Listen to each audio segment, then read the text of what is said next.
We ask that you bring in the next candidate.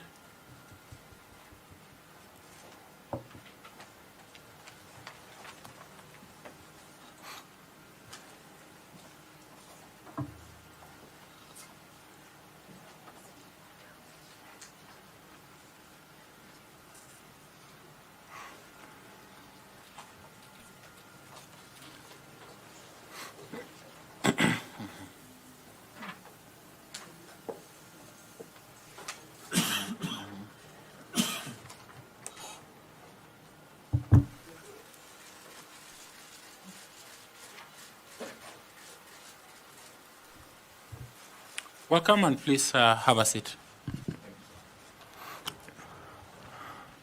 It's our pleasure to have you here. Charles Ayako Nyachae, confirming that that is you.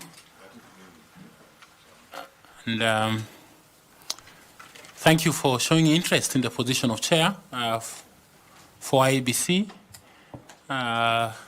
You have a notebook and a pen. There's some water there for you. You have given out your documents. Please remember to pick them on your way out. And let's just say that we appreciate the fact that you have demonstrated the confidence in this process and shown your interest for the position of chair. And it's in that regard that you have been shortlisted and invited to come and meet this panel. My name is Nelson Makanda.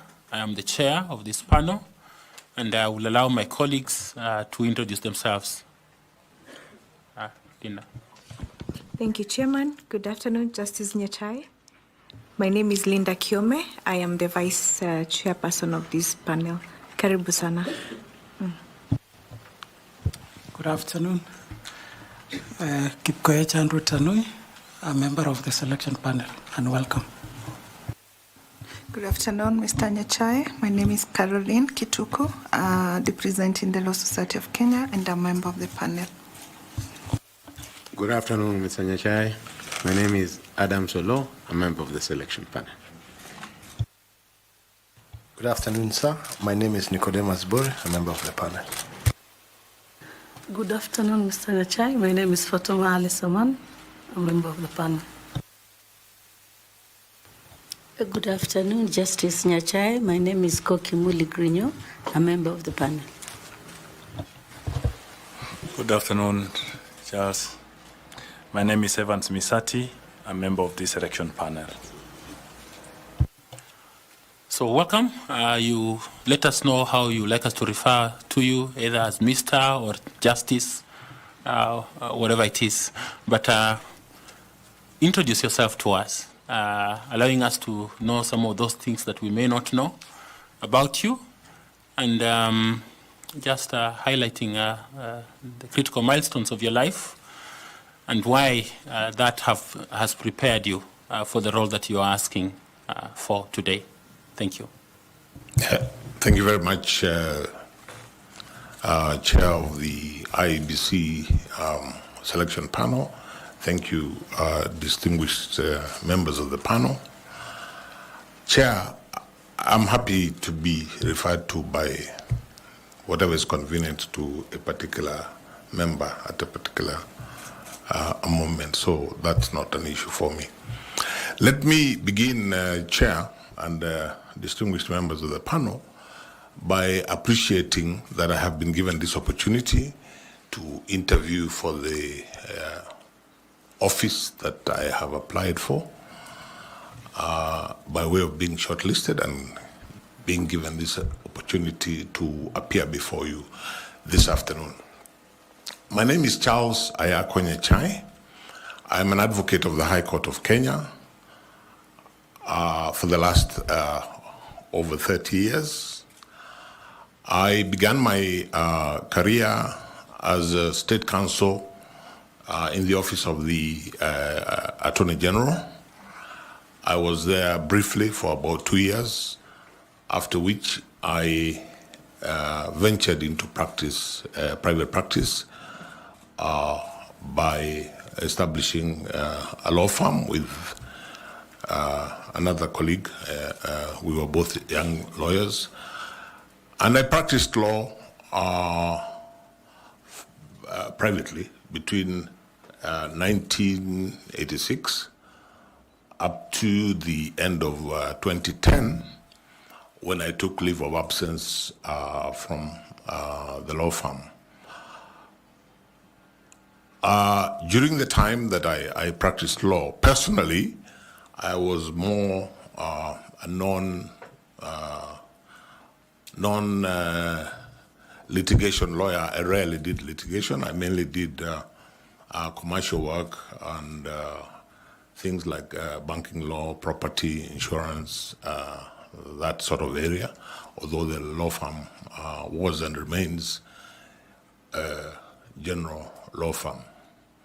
I'm still on leave of absence from the law firm.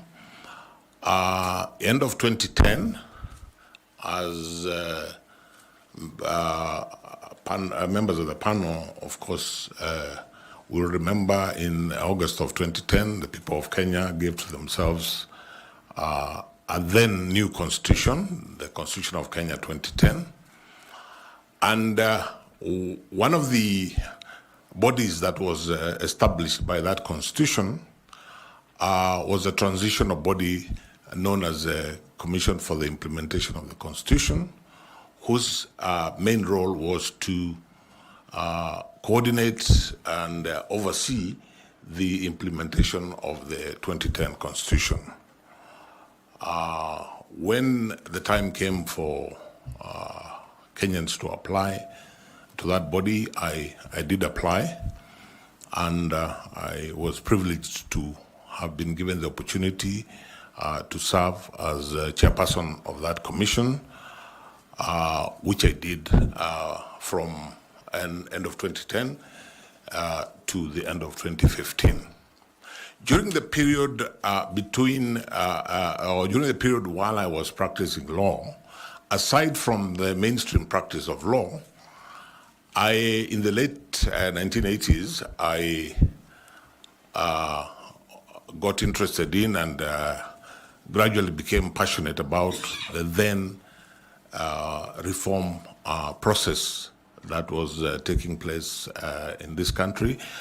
And between that period, all the time that I was practicing law, I engaged often quite intimately with the reform process, the democratization process, through mainly institutions like the Law Society of Kenya, where I served as a member of the council. I also engaged in the process of reform and democratization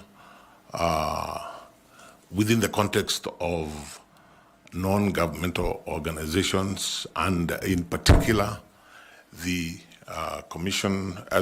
the international ICJ, the International Commission of Jurists, of which I was an active member, and which the Kenya section I chaired for a while. The focus on rule of law and the promotion of democracy. I also was invited by the late Senior Counsel Grace Githu to join her together with some other members to found an NGO called the Institute for Education in Democracy, where I was a member, and at some point I chaired the IED. I was, allow me to say, I was privileged to work with one of the panelists, Dr. Kokimuli. I learned a lot in that context on everything that surrounds elections, electoral processes, electoral reforms. It gave me a good insight. I would never pretend that, like Dr. Muli, I didn't become an expert, but I got a deep insight, and that helped me to understand the processes and to develop also an interest in the whole electoral process and the management of elections. So, Mr. Chair, members of the panel, I go back then to beginning of 2011. I, with 8 other colleagues, we served as members of the commission for the implementation of the Constitution. Basically, I can say because that was a commission that had just been established as a transitional mechanism by the Constitution, from scratch. I thank God that I had a good team, and I think by and large, when we look back, we think we did a decent job at the Commission in terms of mainly working with the other mandated bodies like the Attorney General, Parliament, and the various stakeholders to write laws to implement the 2010 Constitution. And in that process, I feel that my passion for the Constitution of Kenya 2010, which passion had started in the campaign to get a new constitution, I feel that in those 5 years, my passion grew even higher. And that passion of that constitution, Mr. Chairman, members of the panel, continues to date. So, not to take too long, we served until the end of 2015 when the term of the commission came to an end. After I left CIC, after a small break, I took a brief but unsuccessful excursion into elective politics, but it was a good experience. It helped me also to understand politics at a more ground-based level. In February of 2018, I was appointed to be a judge of the East African Court of Justice, an appointment which took effect from the 1st of July of 2018.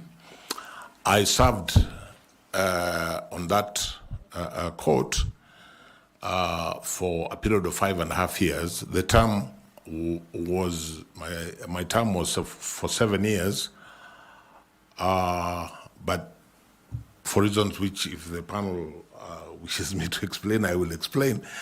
I did not finish the 7 years. I left in January of 2024 and came back to Kenya because the court is based in Arusha, Tanzania. And I came back to do my own private things, a little bit of consultancy, a little bit of writing, a little bit of studying. In the meantime, soon after I came back, I was appointed to chair the council of the Kenya School of Government, where I still am as chair of the council. Of course, I think it's probably necessary to state that if I were to find favor with this panel, as well as the appointing authority, then obviously to comply with the law, I would, before appointment, relinquish that position. Mr. Chairman, I maybe will pause there in terms of who I am and await further questions from you and the panel. Just as a follow-up of that introduction, yes, it would be nice for you to highlight 1 or 2 successes that you had with CIC. Yes. And what you think regrets from that stint that you had Yes. that follows us up to now? Yes. The laws that you think you ought to have done and you didn't do, and the country may be suffering from that failure or absence of those laws. Thank you, Chairman.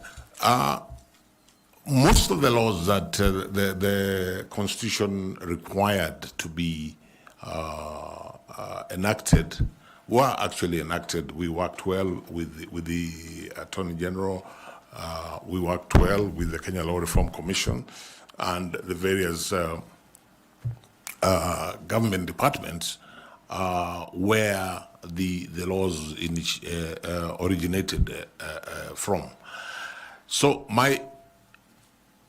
what I would say, while we wrote most of these laws, I think I can honestly say that there are one or two of them, because of the process where these laws eventually had to pass through cabinet and then be taken to the National Assembly so that they could be enacted.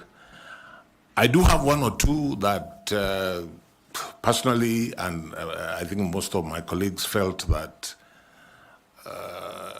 collectively, not just CIC, collectively, including those bodies that I have mentioned, we probably fell short of the mark. Examples, for example, the laws to implement Chapter 6 of the Constitution were, in our view, between leaving CIC and the time that they got to Parliament and were enacted in Parliament.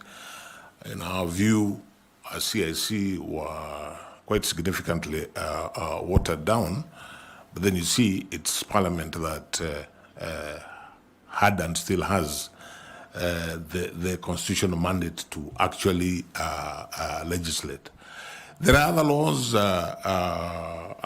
we passed and which faced some resistance and indeed some maybe even up to date, maybe because of a lack of will.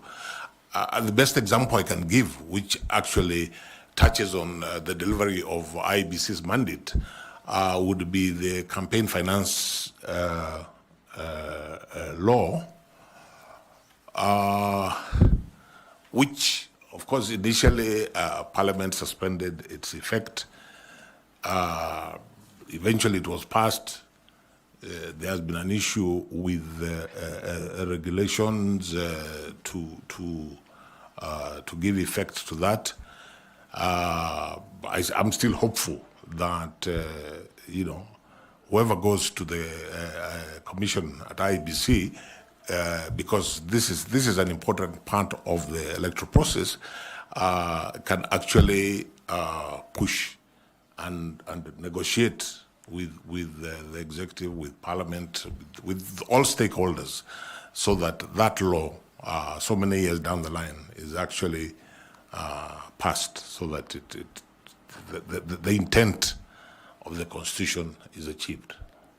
So we can blame you for that. Can we also blame you for 2/3 gender rule and referendum laws, their absence? You can probably ask my colleagues and I to share some blame on, say, like the referendum law. But Chairman and members of the panel, without running away, the laws were not initiated by CIC. The laws were initiated by the executive. So if a law was not initiated by the executive, there's very little that as CIC we could do. What I would more readily accept blame for, and I think it's just a question of benefit of hindsight, there are laws when we look back, including even the Elections Act, but that's just a question of hindsight is always 20/20. One of the unfortunate, regrettable things was that Parliament had the option to extend the life of the Commission, and we even, as commissioners at that time, offered to Parliament that, look, if there's an issue with the commissioners, us, we are ready to, because our term is coming to an end, but we think that you should do one of two things. Either extend the mandate of CIC, which the Constitution gives you the power to do, or if you don't want to extend the mandate of CIC, then identify another body and find a way of giving it a constitutional underpinning. And here we were probably looking at something like the Kenya Law Reform Commission, because it would have been important to have a body that continued to review the laws and look at anything that may have fallen through the process. And as I say, hindsight is always perfect vision. And if that had happened, I dare say that some of the laws now, not just around the elections, but generally, which have issues, those issues would have been probably addressed by now. Fair enough. My final question on the introduction is this is a very onerous position you're asking for. You resigned from a judicial position that does not have a similar pressure like this. Are we going to have our chairman resign before end of day?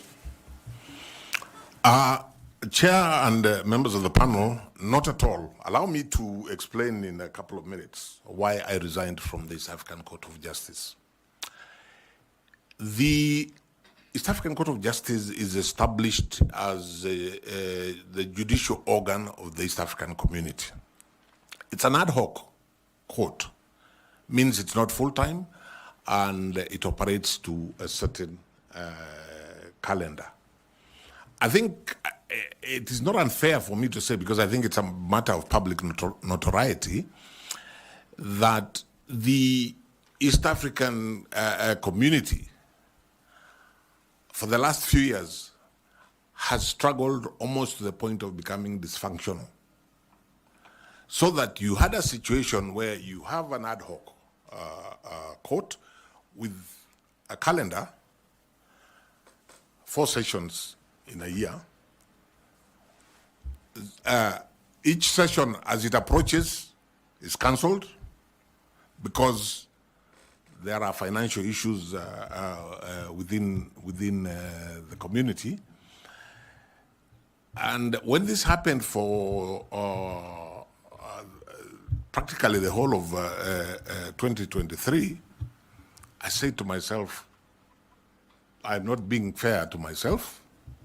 I'm not being fair to the people of East Africa, because all this time, Chair and members of the panel, every month I am earning $2,000 for doing nothing, because it's called the intersessional something that you get paid every month.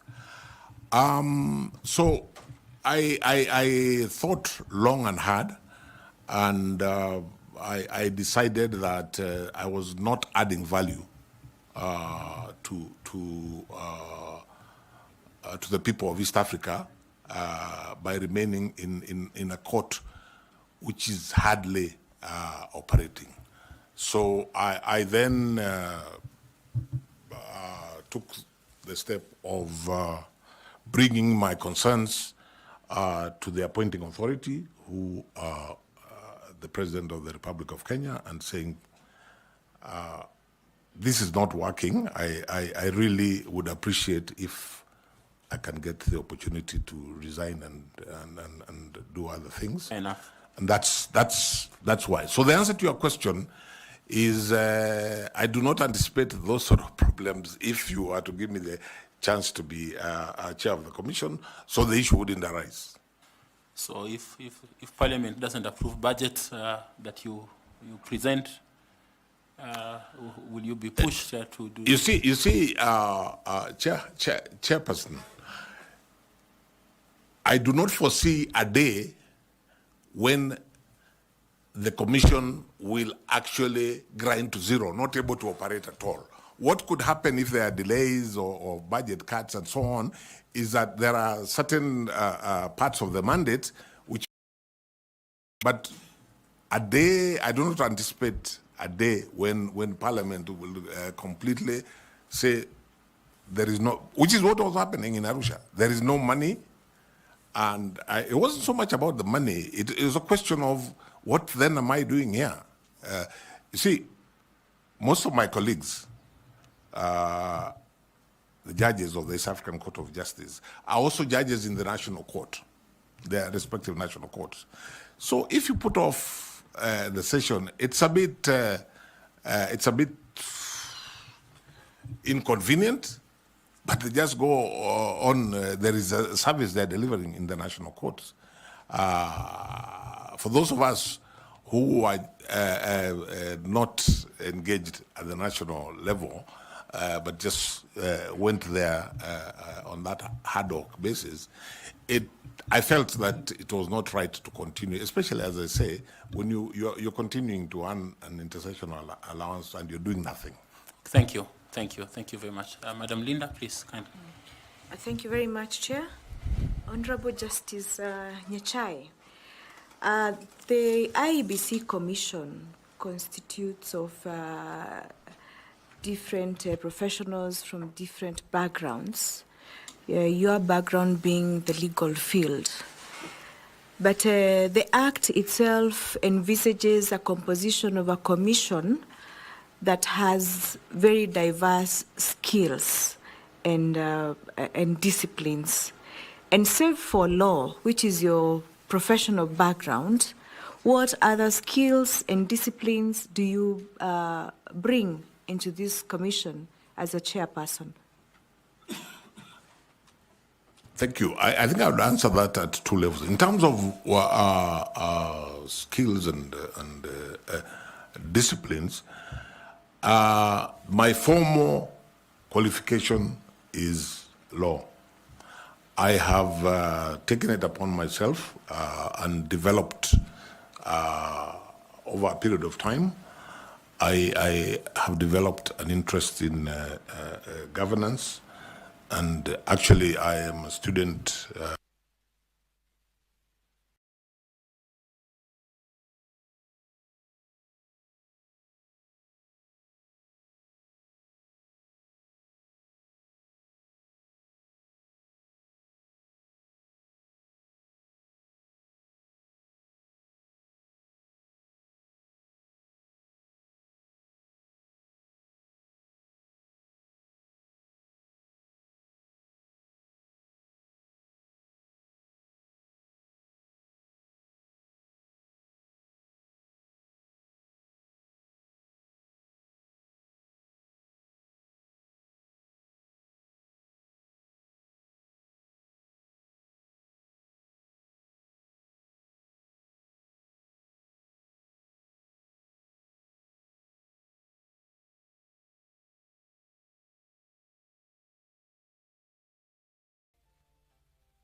I never heard the music so sweet. I repeat.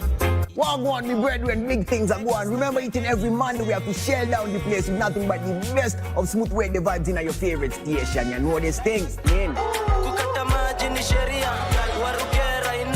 Alafu kila Tuesday, kata simu, tupo side, giving you Kenyan music from the 254. And of course, you can spice up your Wednesday by enjoying blazing hot hip-hop and R&B jams.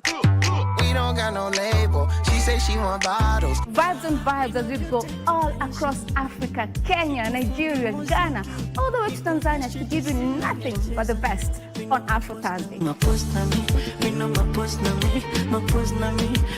Make sure you make a date with us each and every single Friday with me, DJ_Liza Diva, DJ Colder, and me, Wanjiku. This is Club One Extra. Unanifanya nisikie kunyongwa Hadija ai Mani especially ukisonga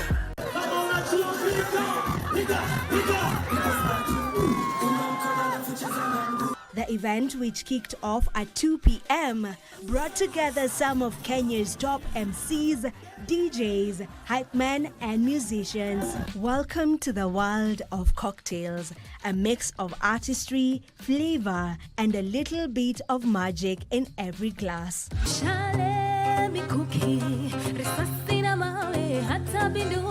Kwa macho yangu ni wewe unanifaa Takupenda mpaka siku hata nizika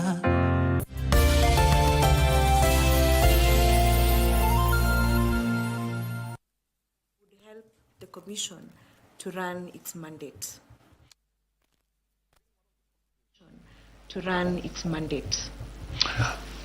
I think one of the competencies that I although I do say so myself, that I would bring is one an unfailing commitment to the mandate of IEBC, and expect you have made reference to pressures, and expect that. And this may not be too new, because we went, especially in the initial stages, with the changes that the 2010 Constitution, which obviously is radical and transformative relative to the previous Constitution. There was also plenty of political pressure from everywhere, at times from Parliament, at times from the executive. I feel that we were able to stay on the straight and narrow. So, speaking for myself, I believe that is an important skill to be able to navigate those pressures while not compromising on what it is that the mandate is. I think I also feel I would bring into the commission people skills, particularly with the commission itself, so that because I visualize on day one you have a commission of 7 people. They may or may not even have ever seen each other.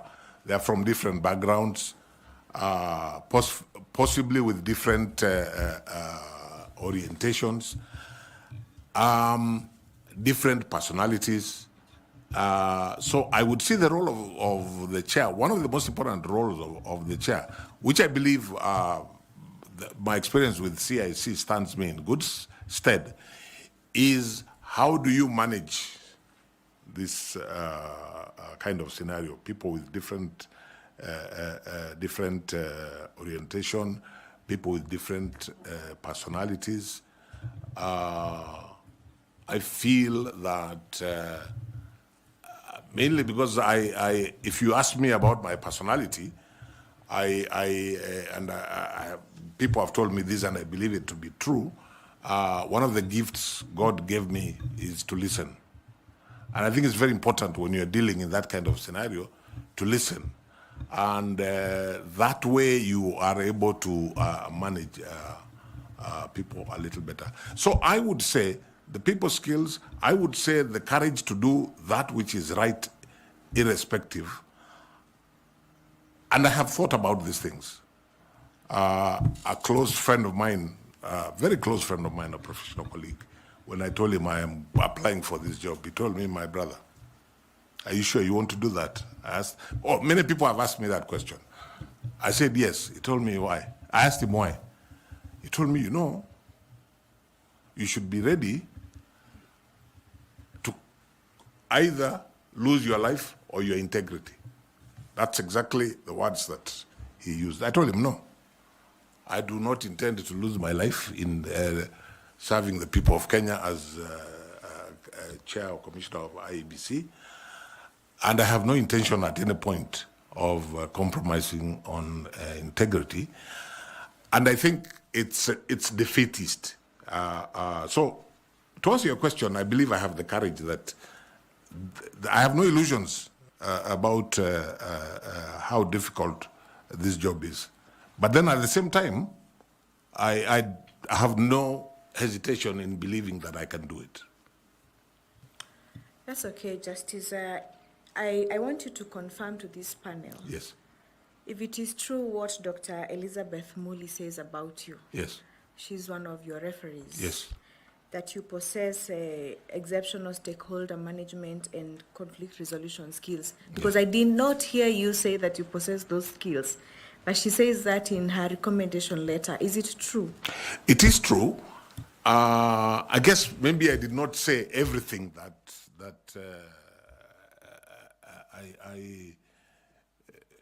I would, or maybe I did not put it the way that Dr. Muli has put it in that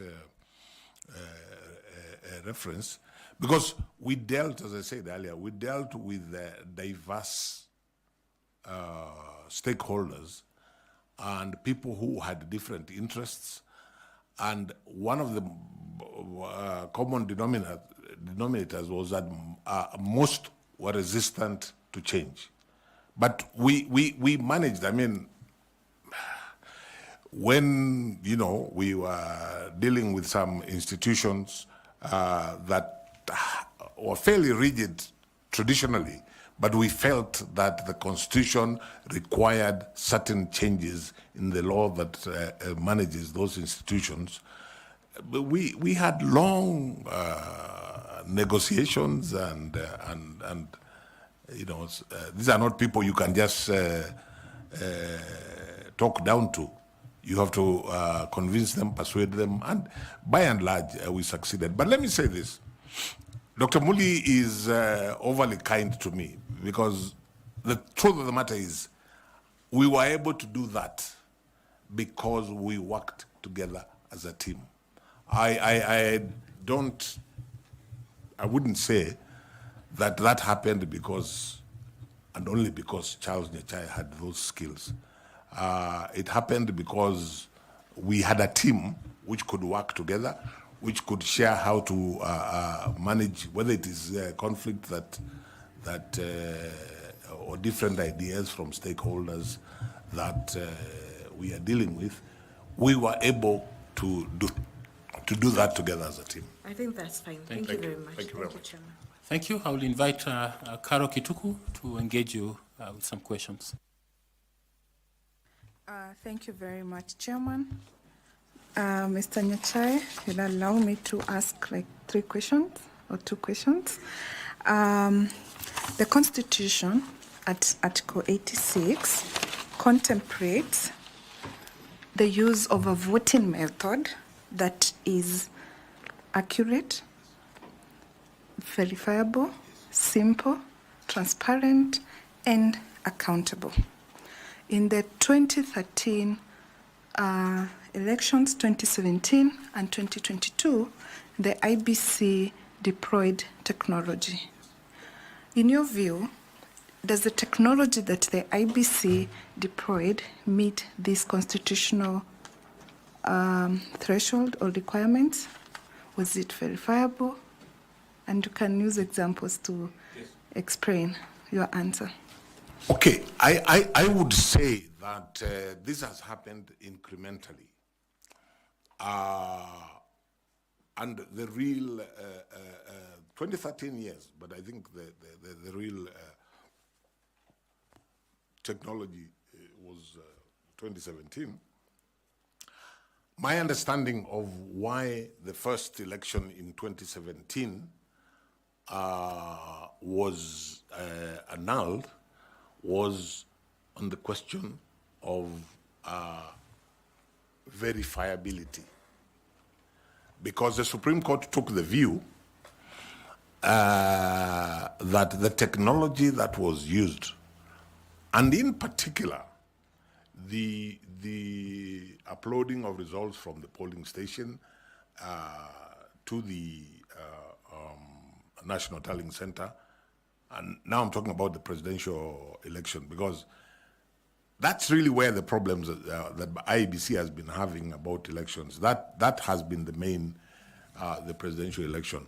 And the Supreme Court was quite clear that we cannot verify this which the presiding officer basically was sending a text, their own text.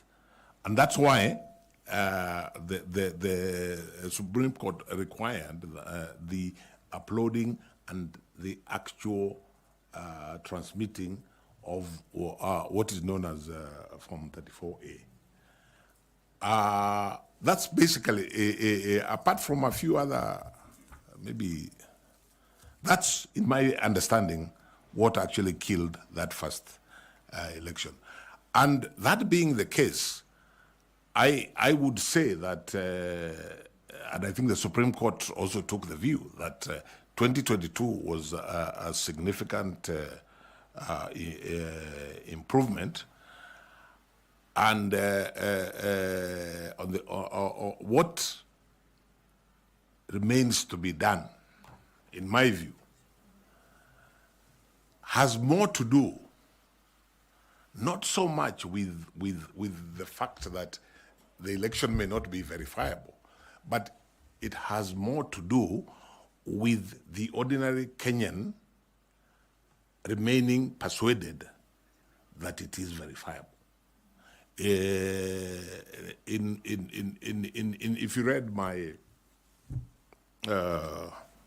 application, my letter of application, I used the phrase that where IEBC wants and needs to be is where IEBC, like Caesar's wife, must be above suspicion.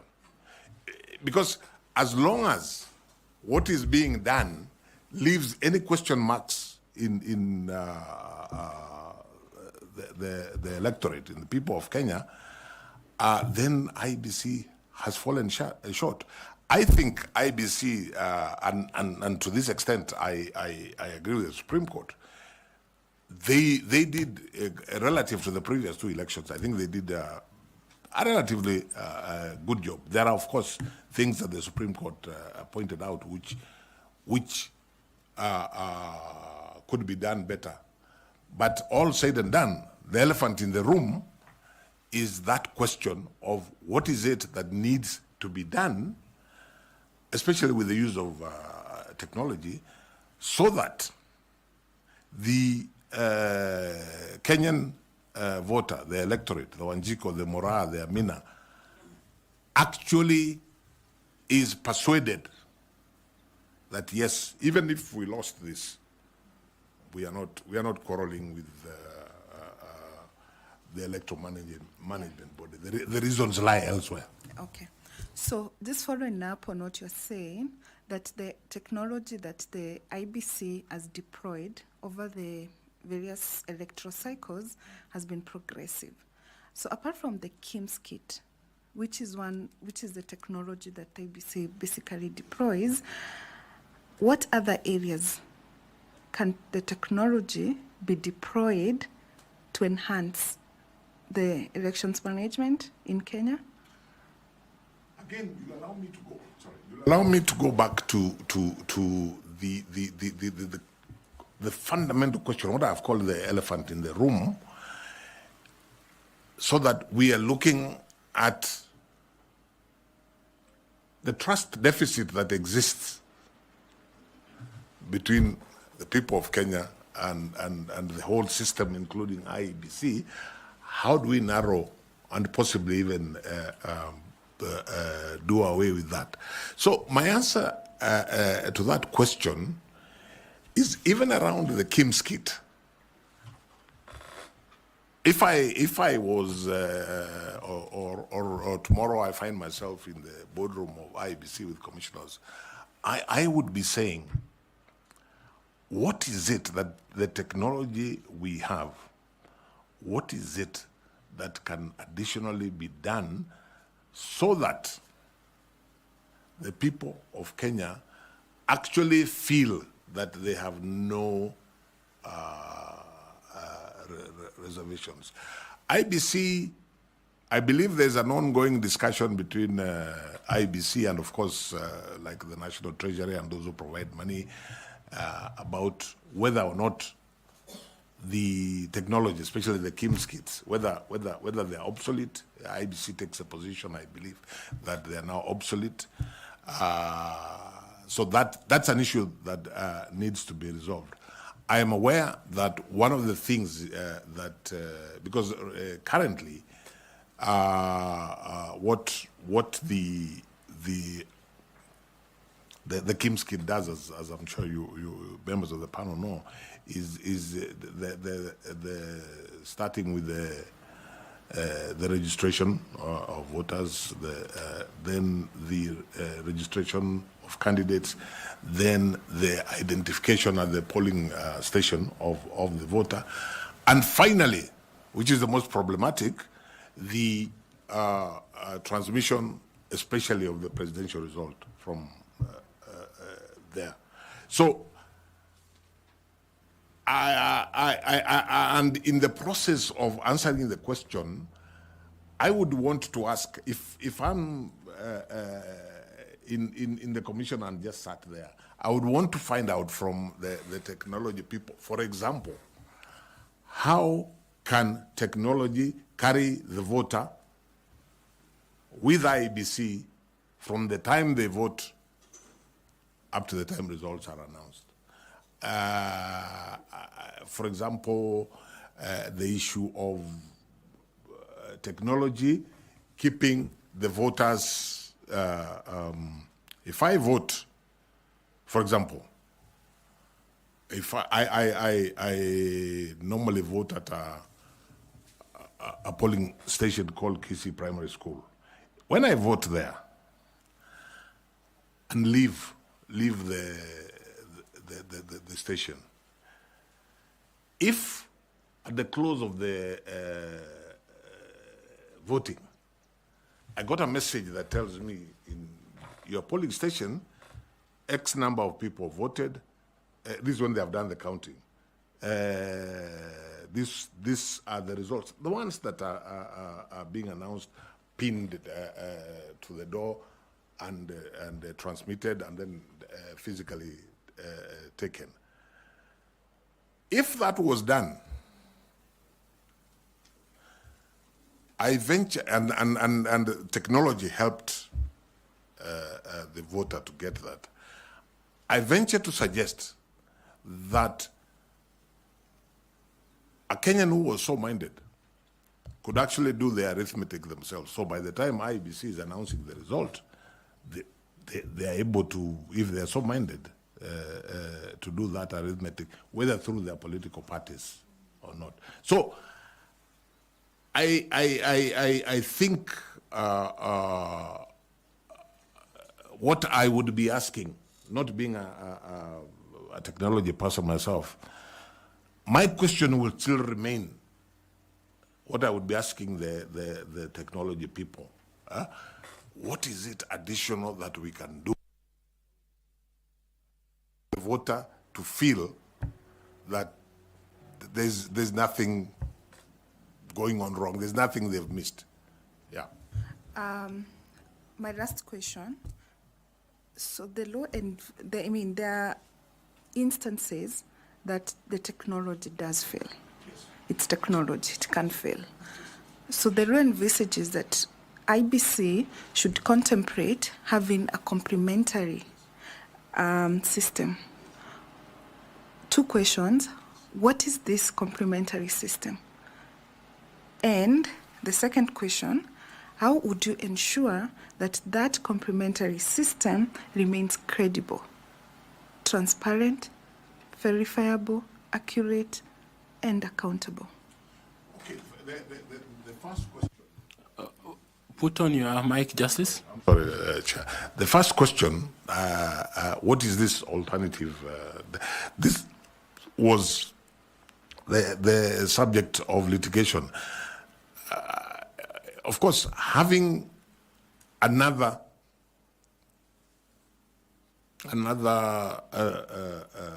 technologically based complementary system may not be such a bright idea because they could both fail. So the complementary system that IEBC is using really now is the physical getting the information. This is at the polling station, getting the information physically from the Registrar. But that it's complementary, but, and this now is to answer your second question, it may not be ideal because you go back to the reason that we went to technology in the first place. So as at now, me, who is not a technology person, I have not yet engaged with an understanding of what a complementary system that does not rely on the Registrar would do. So maybe to help you, this complementary system can be manual in the sense that the voter identification is manual. It's outside the technology. There is a physical counting, the physical tallying of the Form 34, 34A, 34B, 34C, and the handwritten transmission or the physical transmission of the forms to the National Tallying Center. This is in regard maybe to the presidential. Yes. Yeah. So that is maybe what could be manually. So we are asking, given now those steps that are being taken manually without the help of technology, if you become successful and you are the chairperson of the IBC, how would you ensure that those processes meet the constitutional threshold that is established in Article 86 in regard to the system being verifiable, accurate, accountable, transparent? Yes. Let me say this. I think it would be, in the absence of technology, it becomes more difficult to ensure that it is verifiable. So I think one then would be looking at how do you safeguard, for example, the journey, the physical journey that that Form 34A takes to become 34B and then eventually get to the National Tallying Center. And I also think that participants, not to run away from the responsibility of IEBC to deliver an election that is verifiable, credible, and transparent. The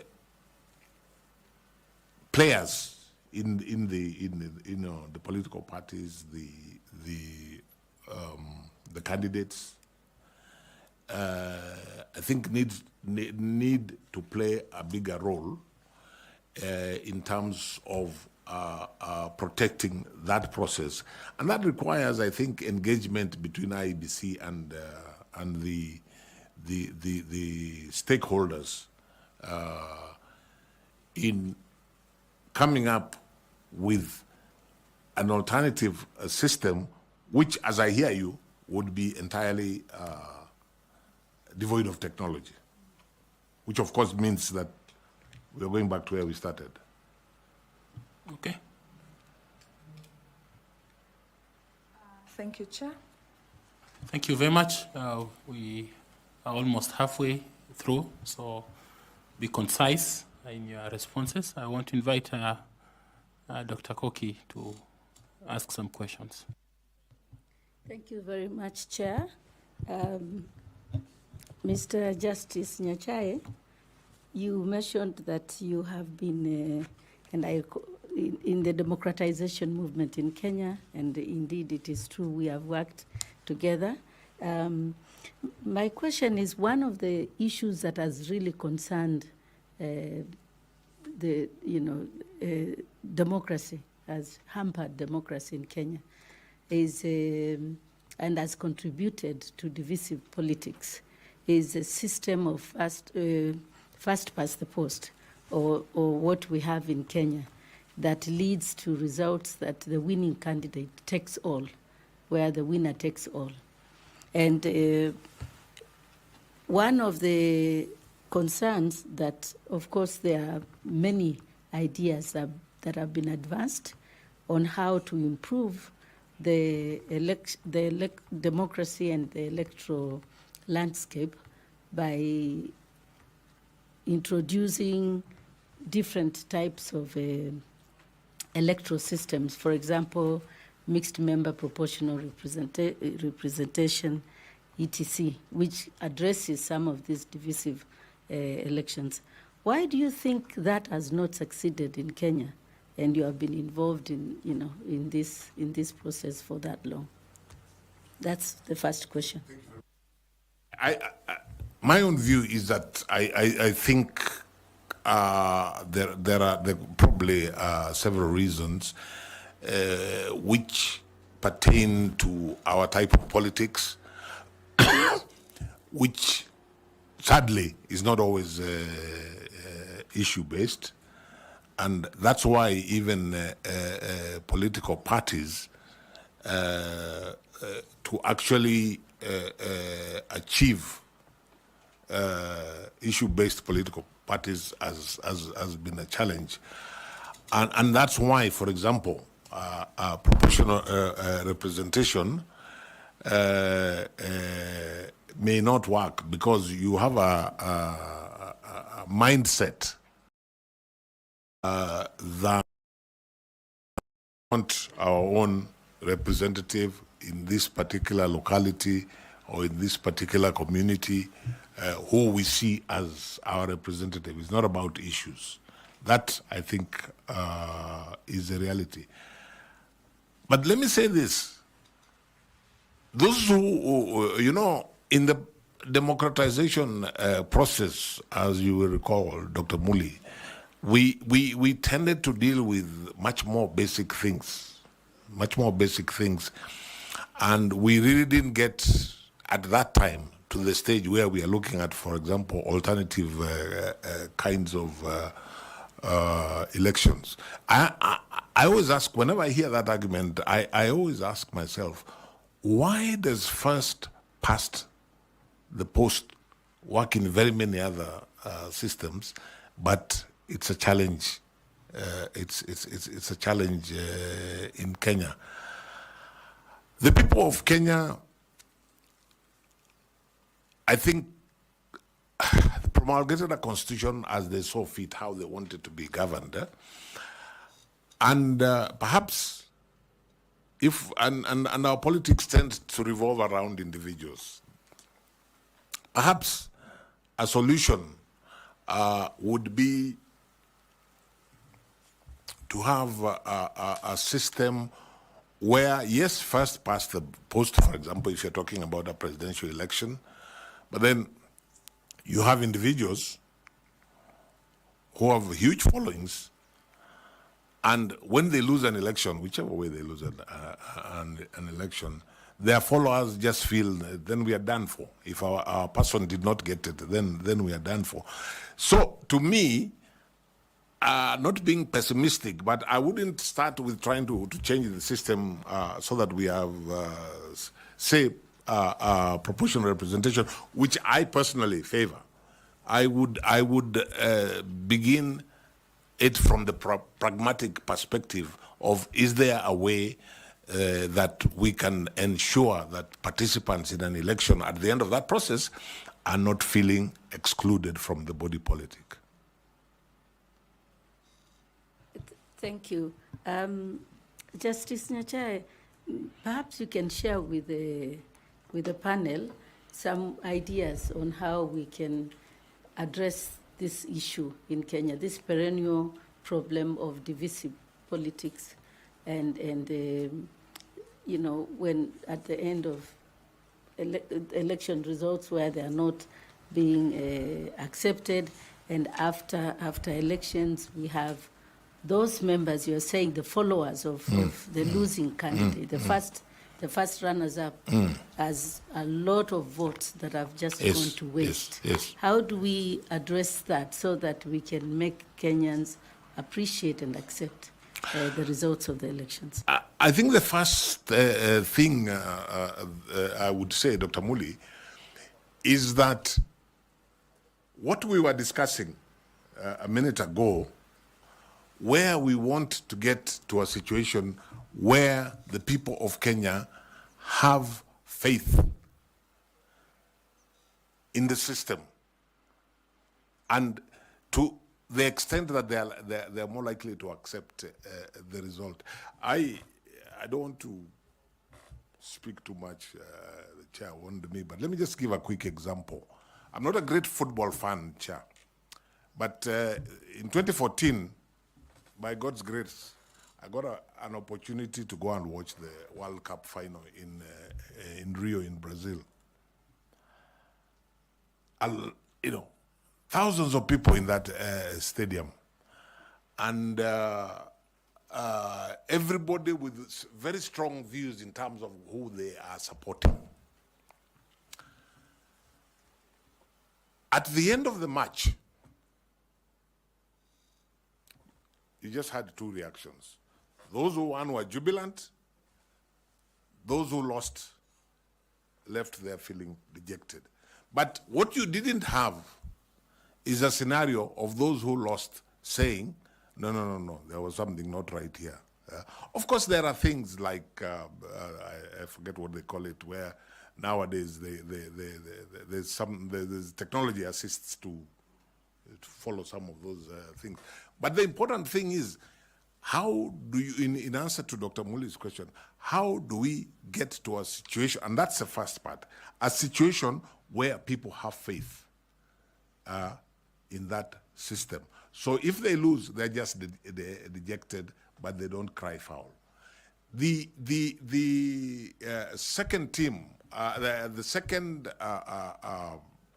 side of it, I think if we accept as a people that we have this problem that is perennial, where we have difficulties in accepting the results and so on,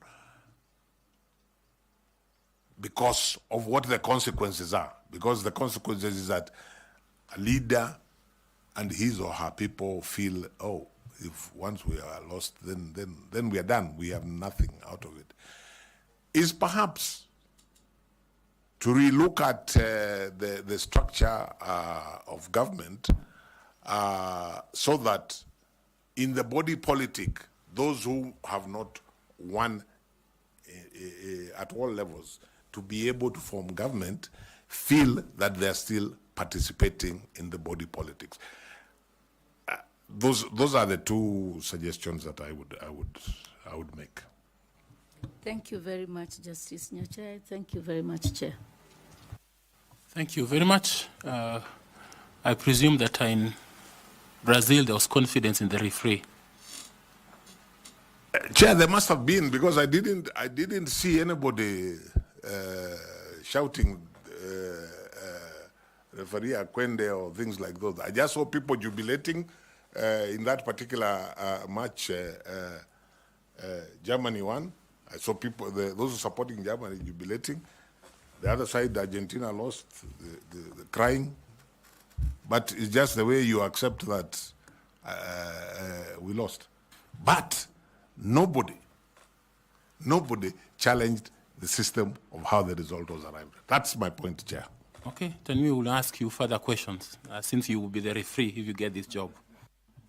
Thank you, Chair, and thank you again, Justice Nyachae.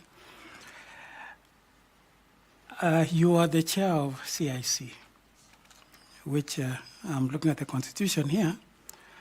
You are to monitor, facilitate, and oversee the development of legislation and administration procedures required to implement this Constitution. Now, I believe you were part of the Chapter 15, the operationalization of the Chapter 15 commissions, for which CIC was one of them, and particularly IEBC is one of the Chapter 15 commissions.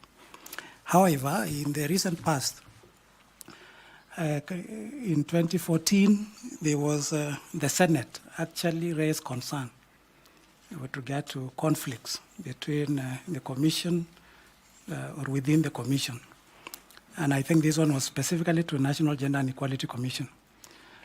Equally, in 2015, there was an issue at Ethics and Anti-Corruption Commission, which is also a Chapter 15 commission.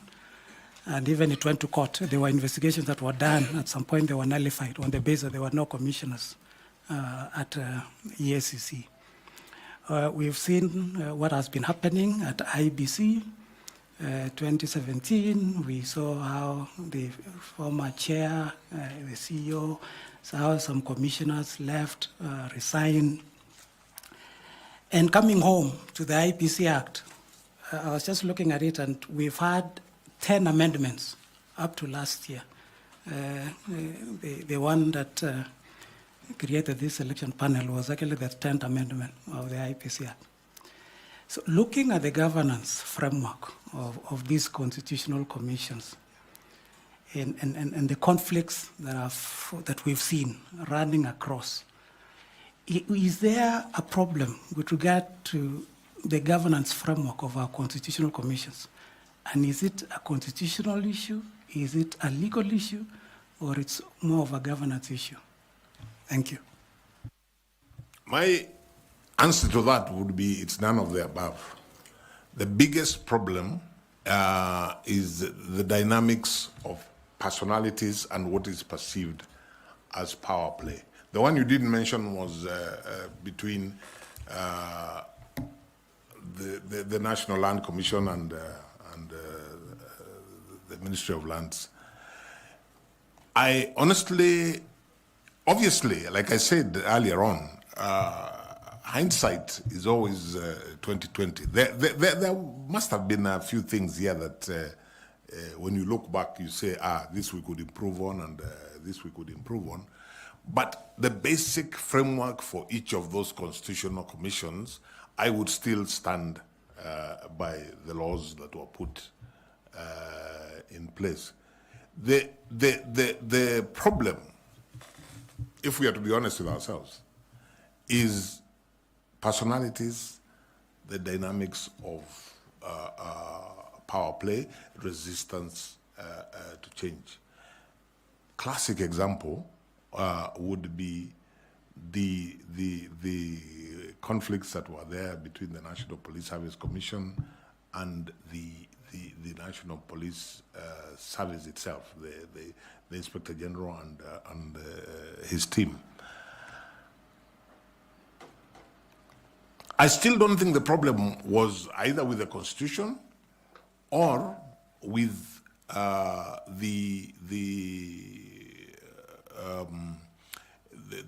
either with the Constitution or the laws made to implement the Constitution.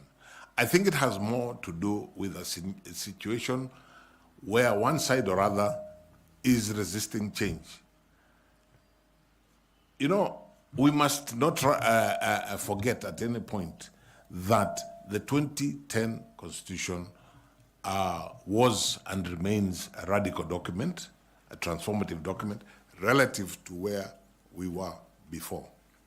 So when you tell a senior police officer, take the IG, and I mean, it's just an example, I'm not accusing the IG of anything, that you were able to do this previously, but now under the constitutional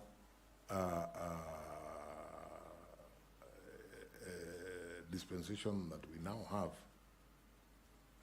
this can only be done this way, or this can be done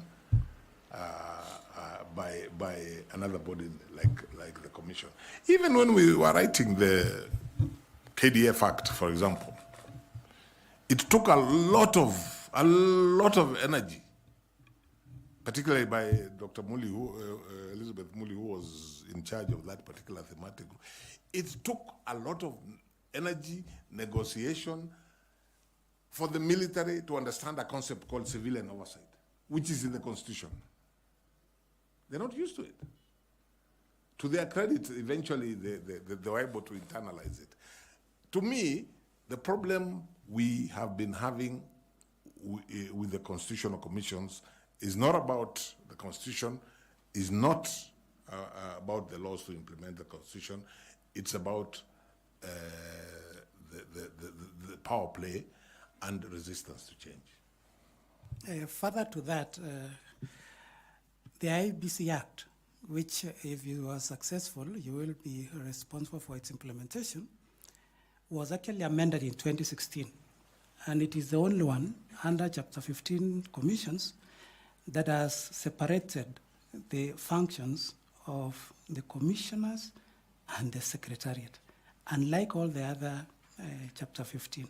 This one under Section 11A has went ahead to separate it. So given your experience and the fact that you've said it's not about the law, it's not about the Constitution, it's about power play, so how will you, if appointed, handle these challenges that have been default to IEBC for the last 10 or so years? Sorry, which particular one? Which particular challenge? You see, Section 11, yes. 2A. Sets out the... It is the only yes. of all the Chapter 15 where it has clearly separated the roles of the Commission and of the Secretariat, unlike any other Chapter 15. Yes. So, given the fact that you say this is about power play, it's not an issue of law. Yeah. So, assuming you, and if you get this position as the chair of IEBC, how will you ensure that these conflicts, perennial conflicts that have been there at IEBC, which are more of power play, not the law, how will you address them as once appointed? Okay. I think there are two different levels of conflict. The one that we were talking about in the earlier question is about the commission as an entity and maybe another entity like part of the executive which was dealing with particular issues beforehand. Now you're asking me about within the commission. And if you're asking me about IEBC, if I was privileged to serve as chair of IEBC, I would consider myself lucky, more lucky than the other constitutional commission heads, for the simple reason that I accept that amendment 11A is a very helpful and useful amendment, because you don't then have to have any tug of war about who does what. The bigger problem has been, in my view, with the other external entities. But let me come to IEBC. You know what? Honestly, I think the solution to IEBC, 11A is very good. It helps. But 11A will not solve the problem if the mindset of the respective players, like the commissioners and the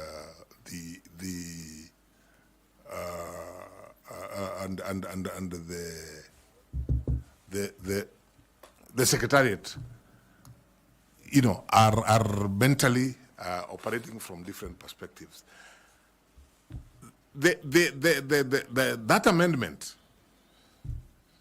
That amendment is 2016. Yeah? Now, if we just look at the commission, it didn't help in 2022 at Bomas. It was there. You still had this rupture which nobody understands. Yeah? But which, for me, I attribute to a more, not about the structure. I attributed more to a problem of personalities and a problem of interests, and again, power play. So the law there, which is very good, Section 11A of the Act is very good. It sets out all this, yeah?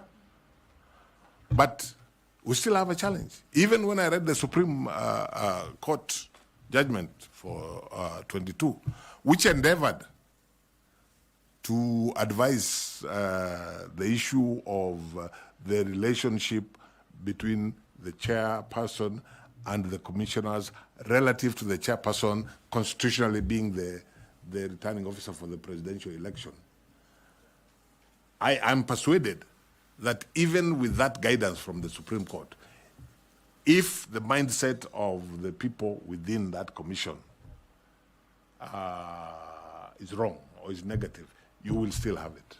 So maybe I'm going further than the question you asked me, but if I was to find favor in the position that I have applied for, and I was find myself as chair of the commission, I would consider one of my most urgent and major tasks is how to make 7 people who've, every person has come from wherever they have come from, how to turn that into a team which focuses on what the mandate is and how each of them individually can deliver for a collective discharge of the mandate.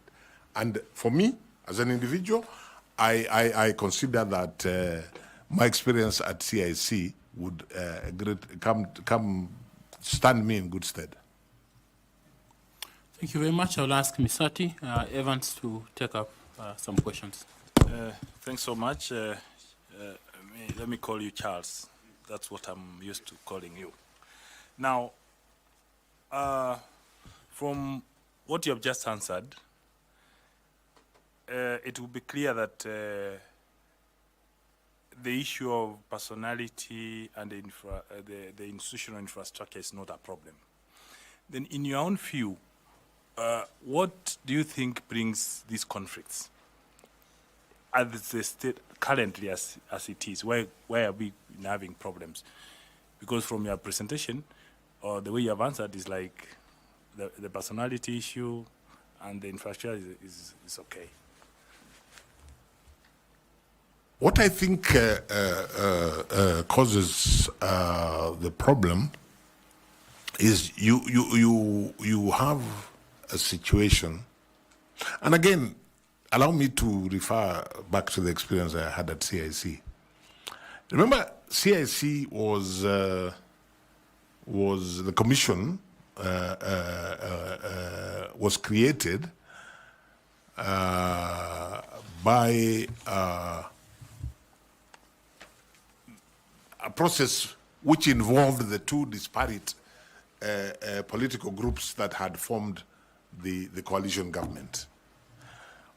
If we are to be honest with ourselves, what that meant is that people came there probably from the perspective of a political,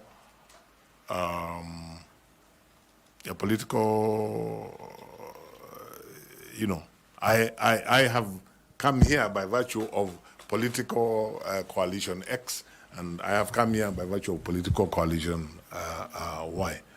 So, from the onset, there was potential for distrust. There was potential for suspicion. So, I think there was a need, and I think we succeeded, for the commission to do what needed to do, whether it is bonding, whether it is spending time together, whether it is reassuring each other, whether it is trying to understand each other, whatever it is, so that when we had disagreements in the boardroom, and there were many, yeah, there were disagreements arising from issues that different members had different perspectives. And that way, at least for me as chair, it made my life easier. There are many times we fought very hard in the boardroom, but we arrived at a decision because of that goodwill. And then when we walked out of the boardroom, we presented a position that we all accepted. The challenge, therefore, is how do you overcome, and they're quite natural, the prejudices people have, the suspicions that people come with, and possibly people have different, I hope not, different agenda, but those are the challenges that you know, have to be overcome, so that the commission, you don't have the kind of rupture that you had at Bomas in 2022.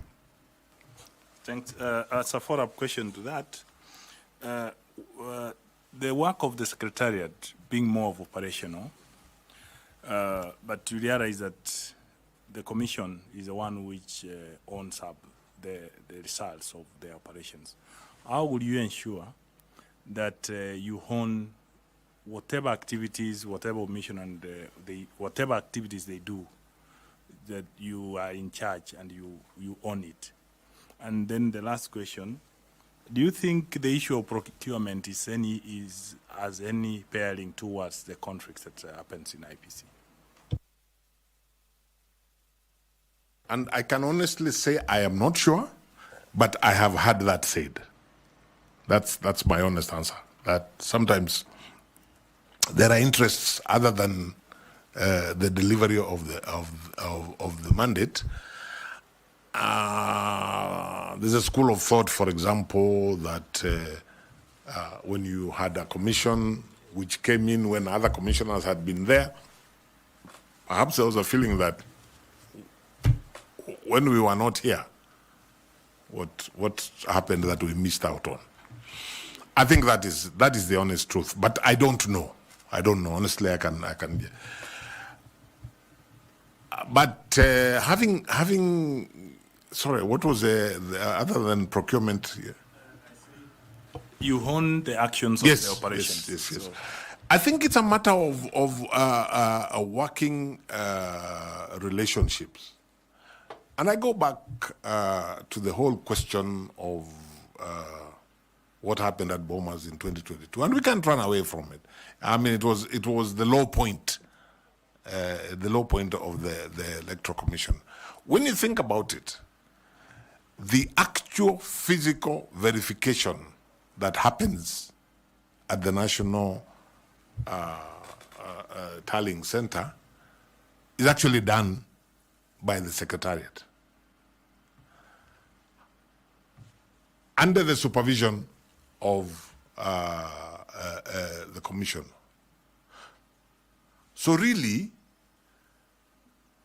because it's done by the Secretariat under the supervision of the Commission, you would expect that you wouldn't have that kind of scenario, because the Secretariat, which has been doing the tallying under that supervision, and it's mathematical. We have verified. It may be laborious. It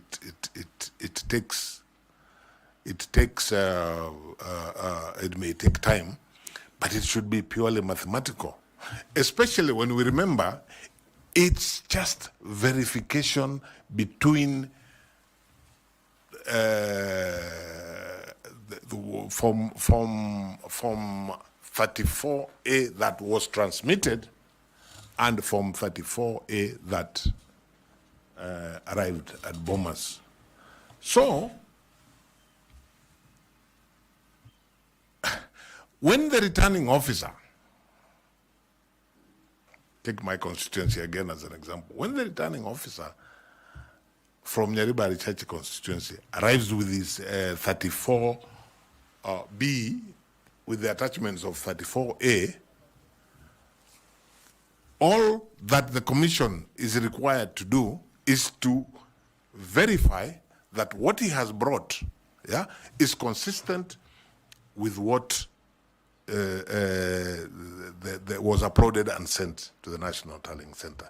Because in the minor KI case and subsequently, the courts have said what was announced by the presiding officer at Kisii Primary School cannot even be changed by the chairman of the commission or chairperson of the commission. So when you think about it, the tallying exercise should be an exercise really that is basically mathematical. Because once you tally that, what happened at Kisii Primary School with what was uploaded and sent to the National Tallying Center, multiply that by, is it 47,000 polling stations, it's purely mathematical. So, ideally, that problem that arose in Bomas shouldn't have arisen. I am persuaded that what happened in Bomas had more to do with the personality differences. I wouldn't want to guess what caused the personality differences or whatever, but it had less to do with that mathematical process that is the tallying at Bomas. Thank you very much. Thanks so much, Chair. How about you? I'd like to ask Madam Fatuma to bring in her interventions, please. Thank you, Chairman. Mr. Nyachae, you okay with that? Okay. As I said, they're all my names.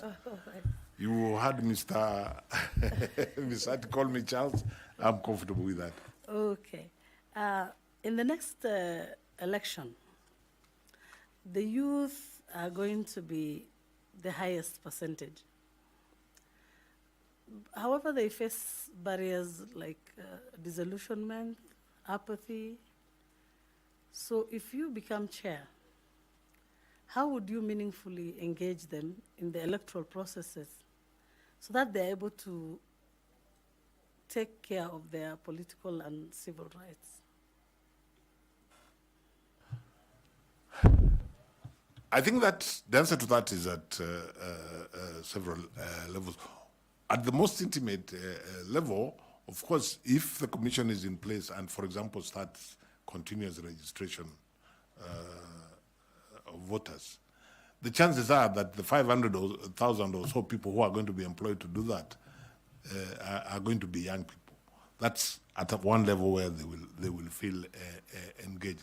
But in terms of the process itself, because IEBC is required to deliver on a credible election, and that is reflected in both its vision and its mission. Then, if you take the cycle, the electoral cycle, the young people will want to be part of the process right from the stage of registration of them now being forget about them working for IEBC to register voters, but them now making it easy for them to register. This requires voter education, because in the process of voter education, all stakeholders, including IEBC, must dispel from the notion from young people and Kenyans generally, the notion that the election is about other people, not about them. And I think the Commission, through voter education, can go a long way in making them feel part of the process. It is not the Commission's responsibility, for example, to deal with identity cards, but the Commission, as an entity that deals with elections, if I was chair, I would be talking to the executive about how we can help young people to be to have IDs. And there are many challenges. There are many challenges. Some of them on day one, whoever goes to that commission, and they're going to involve young people. Take the by-elections, for example, that are pending. If you take a constituency like Banisa, I think 2 years they have not had representation. In those 2 years, there must be a lot of young people who have come of age, maybe have IDs, and they want to vote. The law requires that you stop registration of voters. Is it 60 days? 60 days before the date of the by-election. So, where there is an urgency in having that by-election, these young people are going to feel disenfranchised. That's just one example. Now, at a national level, there is an obligation on all stakeholders to ensure, right from them being enabled to get identity cards, which, as I say, is not part of IEBC's mandate, so they get identity cards. IEBC must facilitate them to register as voters. And very importantly, in terms of civic education, and voter education, and the wider civic education anyway, which as a country maybe we haven't done very well, there is a need for all of us to work together to ensure that the youth in this country feel that they matter. That is stakeholder engagement.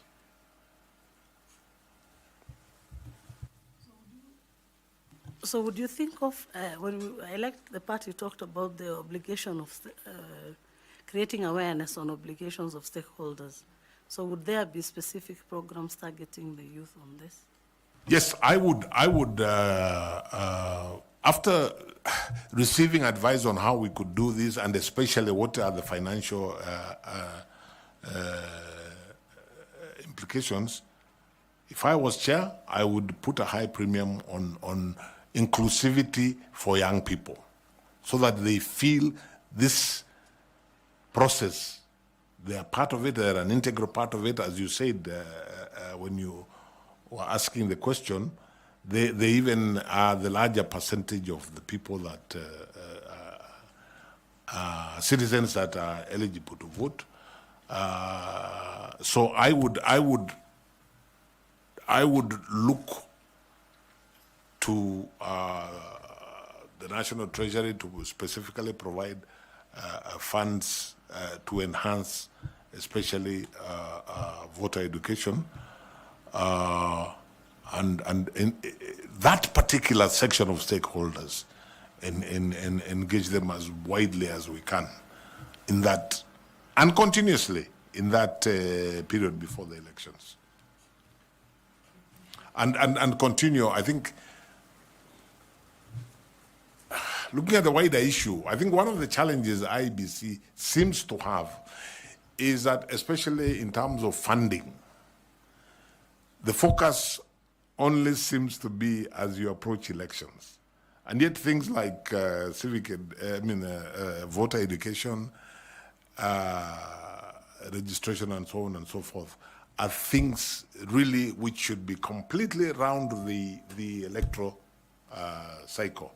And I would want, if I was chair, I would want, as a matter of policy, to engage commissioners so that we collectively engage those who provide funding so that there's a specific target of young people. Thank you very much. Thank you. I'd like to ask Mr. Bore Nicodemus. I'll ask you. Thank you, Chairman, and Charles, for being able to take us through and answering these questions. And I'd like to, looking at your track record and having worked as the CIC chairperson, I'm sure you experienced cartels who wanted the status quo remain and engaging you with your pet subject of football. We have seen referees ending the game while they are halfway going home because they are aware that when they end the game in the middle of the field, they will face a Herculean task of explaining to the people why they have lost the game. Now, we are looking at IEBC and looking at the budgets that they have presented. Some people look at the budget in terms of how they might be able to gain from it.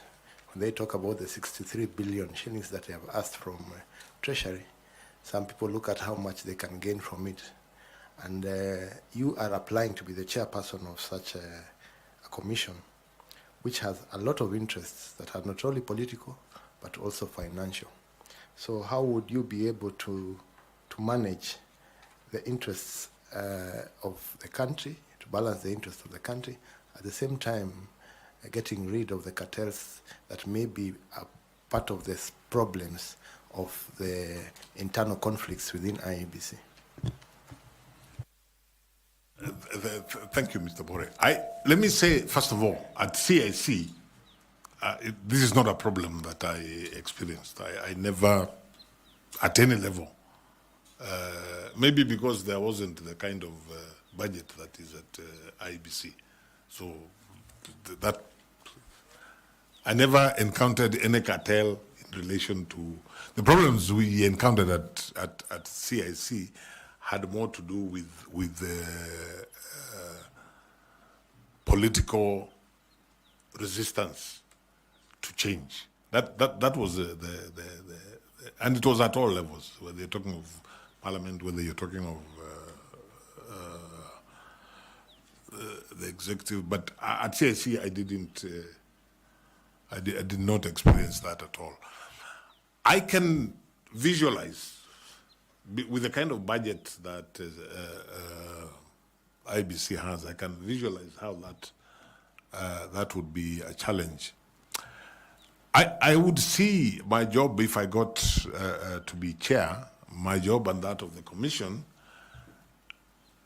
we are required to provide policy, to oversight the Secretariat as they implement that policy, and to ensure, ethical practice within the commission.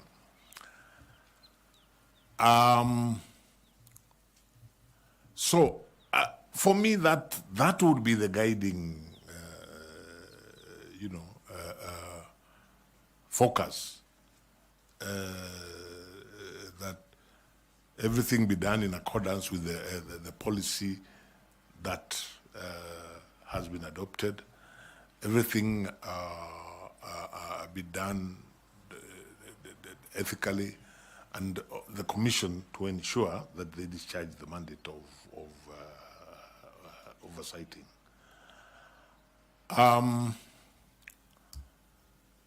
But I think that it's one of those areas that if the commission are all of the mindset, yeah, then I think the commission should be able to resist any untoward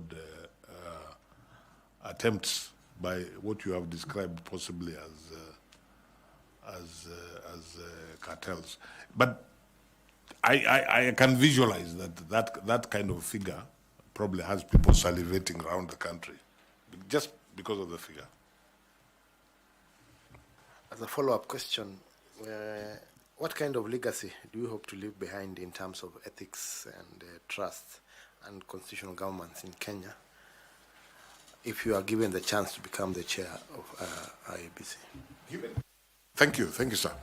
Given the history of this commission, especially in the last three elections, like I said earlier, there are many people, well-minded people, who think it's a very brave thing to go to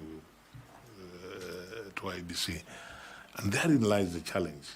So what I would want with a good team, if I got this position, with a good team of commissioners, the legacy I would want us to leave is a legacy that this is the commission which was able, because as I said earlier, the biggest challenge we have as far as IEBC and the people of Kenya is concerned is there's a huge trust deficit. The commission that comes in after you've done your work will conduct, because of the 6 years, will conduct one election. So they have one bullet. And the one bullet is to reverse that situation of the trust deficit. So for me, alongside anything else and everything else that the commission will be doing from day one, is what is geared towards reducing that trust deficit. I'm an old-fashioned, or shall I say an old-school lawyer. So for me, the Supreme Court of Kenya tells me the 2022 election met the minimum standards contemplated by the Constitution. I accept that because that's me as an old-school lawyer. But that's not good enough for the people of Kenya. Beyond what the Supreme Court said, the people of Kenya themselves must feel like the losing side in Rio in the football match. They must feel that, yeah, we lost, but that's the way it goes. We can't all win, but we have nothing negative to say about the Electoral Management Board. So what would I like to be remembered? I would like to be remembered, and you can't do this alone. It can only be part of a team. I would like to be remembered as part of a team, and if I was given the opportunity to serve as chair, I would like to be remembered as the chair who was able to completely reduce the gap of the trust deficit between the people of Kenya and the electoral management body in election issues. That's how I'd like to be remembered. Thank you, Chair. Thank you very much. We'll ask Professor Adams. Please, Professor Law. Thank you, Chair. You've had all the salutations you asked for. Mr. Justice, Charles, Nyachae. But my colleagues have not called you by the name which I'm sure you are given traditionally. So I'll address you as Ayako. Thank you, sir. Very good name. Very good name, I believe so. I've heard you. I've looked at your CV. And your big ticket to shoe in into this position of Chair IEBC, if I hear you correctly, is your experience in CIC. Because other than the introduction, IED, you packed it. You are chair there. ICJ, you packed it. It has just been CIC, and I see where you are coming from. And that's where my first question comes in. Another consistent parallel to your CIC experience has been the liner, resistance to change. And at the end, when Bore was questioning you, you said both the executive and parliament. If I may ask, why does Ayako now feel that when it becomes chair of IEBC, that resistance will disappear, and he and his team will lower the trust deficit? What will happen that hasn't been there in this resistance to change?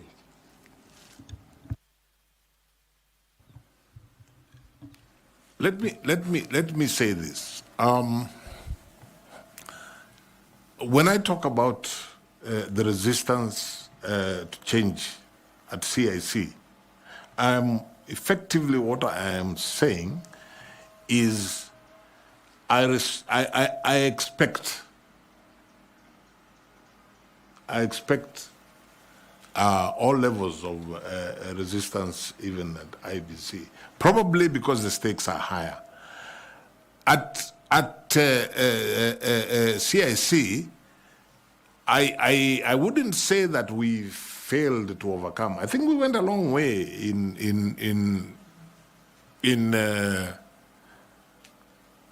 for lack of a better word, in plowing through that resistance. We didn't always succeed. And that's why I gave some examples of what I consider to, especially in terms of legislation, like the Ethics and Integrity Act. I felt we tried, but it was viciously, for lack of a better word, watered down. But we live to fight another day, and you know, even at IEBC, one expects resistance. It's not that I expect that you'll walk into IEBC and everybody will clap for you and say, this is what we want to do. But what I'm saying, Prof, if the focus is on reducing, if not completely obliterating that trust deficit, and you start from day one, then you're not even looking at just you as individuals. You're looking, how can technology help us to do this? How can we improve the policies? Can we address, for example, the question, I don't know if it was Dr. Muli or somebody who asked about the complementary system.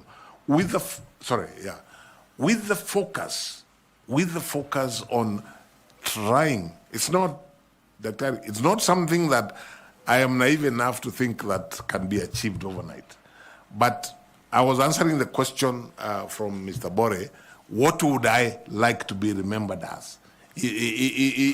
That's why I keep saying, even if it's not completely obliterated, because that may not be easy, if it is reduced, as opposed to getting worse, then I will feel I am happy to be remembered that way. Thank you very much. My other question is that, again, I believe that for IEBC, most of the time, for Kenyans, it is which side of the political divide are you in? And there are those who have time and again become pessimistic that prefix independent should be removed from IEBC because it's never independent. The law that is guiding us in this election panel is very clear on who is qualified or not qualified to run. And I just want to use the analogy that you gave us of the World Cup. And now I won't mention teams because Kenyans are very passionate about the Premier League. But there are usually some referees that you'll just see trending that they are favoring one side. And my question is that if you were to succeed as chair, what's your understanding of independence and impartiality, given that you and other chairs before have been politically affiliated? It's not a secret. As you walk in and wear in a football match the black or whatever color, and you have that firimbi, and you have the yellow card and the red card, what changes when you walk in there as now the referee of the game? Associate with that, because I won't want to ask another question separately, that we know that sometime, I can't remember which year, but 4 commissioners out of the blue resigned and really put the country in a quagmire over quorum issues and so on. And you, in your own statement, which the chair has followed, has told us that you did quit the ESCJ. In fact, you went ahead to say you were earning $2,000 for a job you felt you are not doing. I don't want to ask that, have you been replaced and is that new person earning money for no reason? I don't want to go there. I want to stick to your quitting. Given that those 4 commissioners quit and put the country in the tenterhooks of what finally happened, Kenyans watching will be asking, Charles Nyachae did quit once. Will he quit again, especially in this high-pressure job? What assurance do you give them that that will not happen? Thank Please you. take maximum of 4 minutes. Okay. The answer is no. I will not quit because I do not anticipate a situation at IEBC that the job for which I have been recruited, if I become chair, that I simply don't have anything to do, and therefore there's no point in me going to the office. I don't anticipate that. I have endeavored to explain what happened in the ESCJ. At IEBC, the one thing that will not make me quit is any kind of pressure. Because this is something I have given thought to. I mean, I am not applying for this job thinking it's going to be a bed of roses. So pressure will not be the reason that I will quit. And because I do not see a scenario where I have no work to do, I will not quit, because that work could be actually, if it's a question, for example, of trying to get resources to do A, B, C, D, that in itself is significant work to do. So the question of quitting, if I got the position, doesn't arise. Now, you made reference to political affiliations. I think your average Kenyan, at some point, probably has some kind of political affiliation. My mind is very clear that notwithstanding any political affiliation I may have had at any point in my public life, if I got this opportunity and I accepted this job, I will only be guided by the Constitution of Kenya, the laws, and of course, if I get the opportunity, I will be taking an office, an oath of office. So I am able to look the people of Kenya in the eye collectively and tell them that in that situation, I would have every intention of living by that oath of office. Daktari, and allow me to say this just as an example. The way the IEBC Act is designed, several of the honorable members around the table come here by virtue of political parties. But as I sit here as a candidate, I don't have the slightest doubt that every member in this panel is going to do their job impartially and focus on what they believe is the best result. I have no qualms whatsoever. I cannot say that so-and-so maybe at some point was a member of this party, that and the other.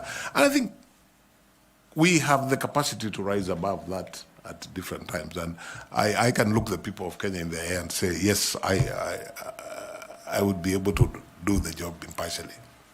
See, you're a real footballer. You have returned the ball into his court. But I want to ask you, Prof, to shoot your 2 high school questions. The chairman has asked me to shoot my high school question. You are in ESCJ, which means you are in the body organogram of the East African community. The ESC Treaty envisages 4 stages. How many are already in place, and which ones are in place, and which ones are not yet in place? If you are to ask, different people have different thinking on this, but if you are to ask me, I would say that what is in place, to a certain extent, not fully, is basically the common market. That's actually the one that I would be comfortable to say is in place. The others, I would have reservations to say that they're in place. Yeah. My second question that Chair calls high school question is that the Electoral Commission of Kenya has promulgated at the Lancaster negotiation for the Independence Constitution, ran the 1963 election, then amendments to the Constitution literally buried it until the return of multipartism when ECK was again reenacted into the Constitution. Which body, which office ran the elections from 1969 to 1988? There was an office called the Supervisor of Elections. In practice, the elections were run by the then provincial administration. Yeah, I think basically that's the answer I would give. Yeah. Thank you, Chair. Thank you. Mr. Tanui? Mine is a quick one. Justice retired Chairman Emeritus, if I may use those terms. What would you tell Kenyans who are saying that you've served this country as a judge of the East African Court? You've also served Kenyans as chairperson of CIC, and now you should allow other Kenyans to serve as chair IEBC. What can you tell them? Yes, I would tell Kenyans, essentially I am not before this panel from the perspective of looking for a job, so that one can say, wachia wengine na wao wafanye kazi. Of course it's a job, but, and I reflected long and hard. And I imagine if I was looking for a job, I would probably still, even at my age, get a less dramatic job. The reason that I am offering myself is because, one, I remain passionate about the Constitution of Kenya 2010. I believe that the electoral process is really the backbone of the democratic architecture that the people of Kenya envisaged in that Constitution. I believe that I have something to offer to the people of Kenya in this regard, arising from my training, arising from my experience, and arising to my passion about the Constitution. I would not be as arrogant as to imagine that I'm the only one who can do this job. No, I'm just telling the panel and the appointing authority, I'm available. I believe I can do the job. I would be committed if I got the opportunity. So I'm not really, I would want to tell the people of Kenya that I'm not really trying to squeeze into a job which other people can do. Of course, there are many Kenyans who can do the job. But I'm just saying, I believe I can do the job and I am available. That's basically what I'm saying. Thank you, Chair. Thank you very much, Justice. We are required as a panel to receive memorandum from citizens of this country. Yes. And as such, put such a memoranda to you, and we have brought that to your attention. One by Bunge la Wananchi and a sworn affidavit by John Mark, and a few others that has been put to you. And they allege the following: that you failed Chapter 6 integrity test due to scandals including extramarital affairs and child support lawsuits that you have faced before. Number 2, financial impropriety. They allege that you're linked to Procter and Allen, a cereals company in financial distress that has defaulted 3.7 billion loan, raising doubts about your financial management capacity. Number 3, that you, Chair, lack a public record, and they allege that to implement key electoral reforms, you failed to do this as a chair of CIC, and in coming into office as a chair of IEBC, there will be nothing new that you'll add. Number 4, they say that there's some conflict of interest, that perhaps you have some political patronage that bring in lack of integrity, and you may not be objective in a presidential election. Then they finally, that you lack public trust due to these past controversies, including personal scandals and questionable appointments and financial disputes. What do you have in terms of response? Briefly, kindly. Thank you very much, Chair. I'm happy to respond to those. I did get the memorandum and I looked at it. Of course, this is a public process, and it's right of every Kenyan to make allegations. One would expect that any serious allegations would have some support. Now, when I go through this, the first one of personal morals and integrity are just allegations and some. I saw a page from some newspaper, and that's all that it is, allegations.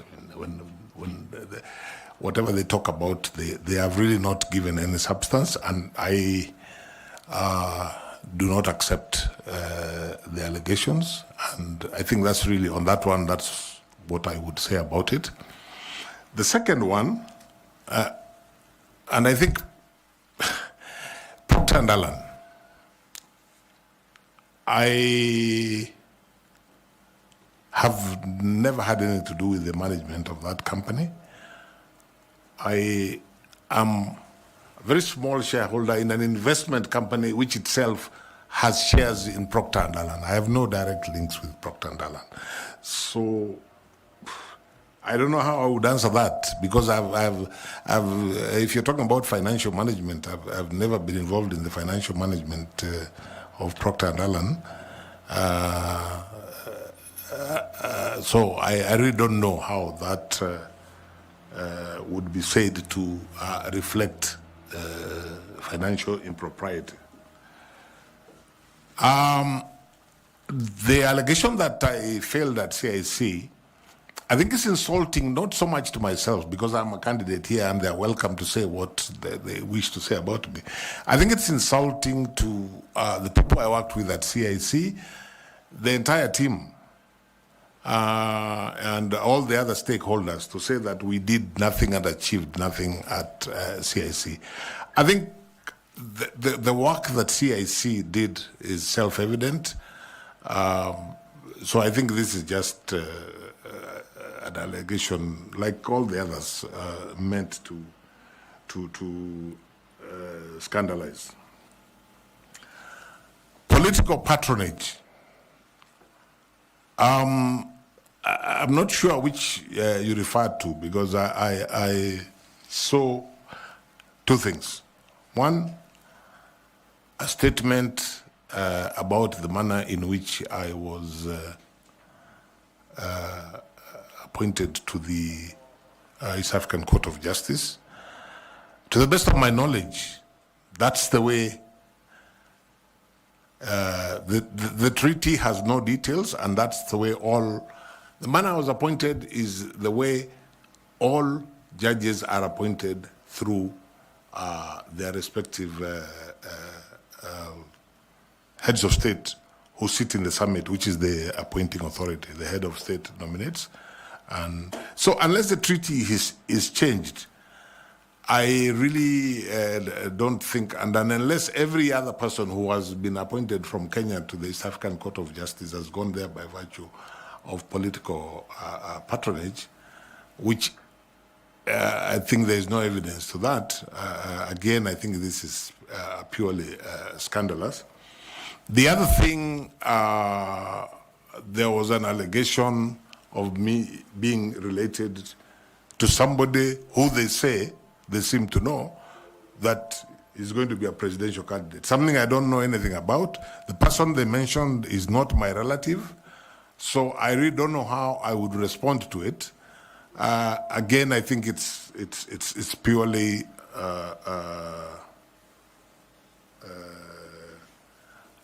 scandalous. I'm very clear in my mind that none of those allegations have any basis whatsoever. And really, Chair, unless members of the panel wish to ask me specific follow-up questions on that, which I will be happy to answer, I consider the entire memorandum as being motivated by ill will for reasons that I don't know, and not being supported by the truth. But if members have anything specific they wish to ask, I have no problem. Any knowledge of you being a state candidate? A state candidate? For this job? No. I'm not sure what a state candidate is, but I made this decision to run. You know, Mr. Chairman, when somebody talks about a state candidate, they're actually insulting this panel. You're the people who are going to decide who among the people that you have interviewed you are going to recommend to the appointing authority. So the idea of a state candidate is foreign to me. Your last question. Thank you, Chairman. Justice Nyachae, there have been allegations by Bunge la Wananchi. Yes. In a memorandum that I'm certain that you have seen. Yes. Facts which have been disclosed to you earlier, that there was misappropriation while you were at CIC in the year 2015, that the Auditor General's report revealed that at that time, the Commission spent an excess of expenditure of 43 million in a budget of 306 million, which had been approved. That at the time you ended up spending about 349.8 million.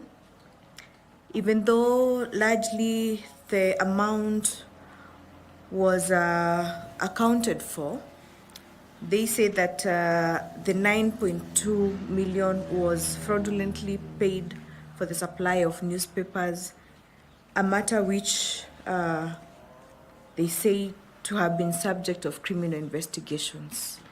What is your response to these allegations that this panel has received in the form of a memorandum? Sorry, I'm hearing this for the first time. Was that memorandum sent to me? I think so, it was. Separately from the earlier one? It must have been in the same package. Oh, I didn't see that one. And my answer is very simple. I know absolutely nothing about that allegation. I was not involved at CIC in anything to do with the financial processes or practice at the Commission. I'm also not aware of it, but in any event, I was not, I would have wanted to know if there were criminal proceedings, who are they against and what was the outcome. I really don't know anything about it. That is self-explanatory, how you have explained, and I think it is sufficient for the purposes of this interview. We just want accountability in terms of the memorandum that we have received. No, that's, and of course, a fair defense for yourself. Absolutely. Which we are grateful. Absolutely, absolutely. Okay, Tanwi? Maybe, Chair, to also help us, were you the accounting officer of CIC? Not at all. Not at all. Thank you. That's all. Yeah. I think that's okay. enough. Okay. Finally, you may not have seen this memorandum, but we have received it this afternoon saying that you are a state officer. Are you a state officer? I chair the council of the Kenya School of Government. I'm not sure that that certainly makes me a public officer. I'm not sure it makes me a state officer. Okay. I think that's okay. Yeah. That's enough. Thank you. Thank you very much. It's taken us long. We have taken almost about 10 minutes above the time we should have taken with you. But thank you for indulging us into your life and your career. Do you have any question for us? Or I can make a comment. You can make a comment. My comment is to really appreciate the opportunity to interview before yourselves, to wish you well in the process because you are doing an important public duty, whatever you decide. And to say that for me, the most important thing is that from whichever corner I may be, I remain passionate about the issues that we have been discussing. If I get the opportunity, I will endeavor to do my best. If I don't get the opportunity, I will continue to support the country as it strives to achieve the issues that we have been discussing on IEBC to deliver its mandate from whatever corner. Thank you very much, sir. Thank you very much for coming. We appreciate your time and the sacrifice you have made to spend your afternoon with us. We wish you well in this pursuit. There's a bottle of water there. Please do remember to pick your certificates. Asante sana. Thank you.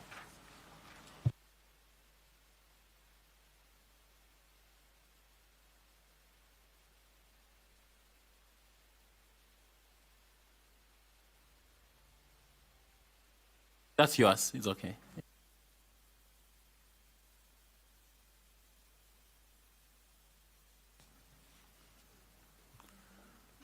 Wow. Okay. Media, do we ask you again to give us some space kindly, turn off your gadgets, and just allow us to be able to finish up with this candidate. Thank you very much.